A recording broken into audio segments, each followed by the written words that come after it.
Depuis plusieurs semaines, les capitales européennes vivent au rythme de l'euro. Dans les stades ou aux abords, les gestes barrières ont vite été oubliés et le masque est inexistant. Des rassemblements et un relâchement pointés du doigt par l'Organisation mondiale de la santé qui s'inquiète d'une hausse des cas de Covid-19.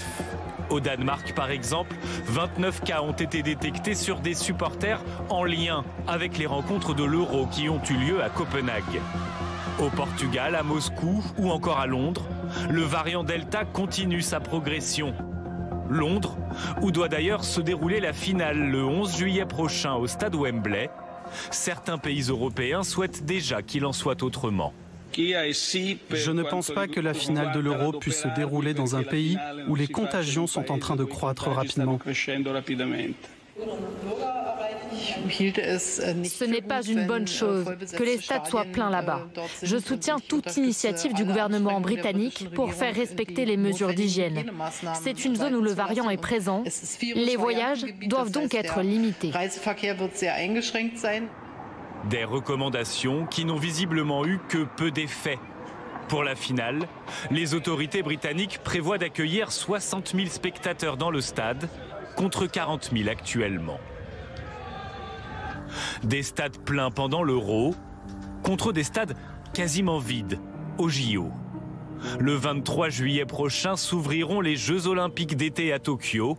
Et là-bas, on ne plaisante pas avec les mesures barrières pour éviter toute contamination. Je ne pense pas que ce sera comme en Europe où tout le monde fait la fête.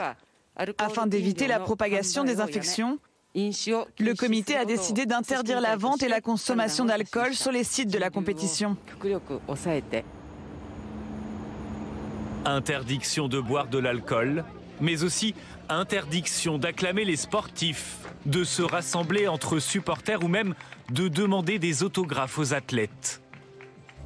Malgré ces mesures drastiques, de nombreuses voix continuent au Japon de militer pour l'annulation pure et simple de ces Jeux Olympiques.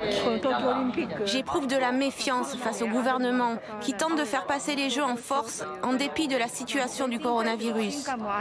Je pense qu'il ne faut pas baisser les bras. Il faut annuler. Les JO de Tokyo, dont le report dû au Covid, a déjà coûté 2,5 milliards d'euros supplémentaires à l'organisation.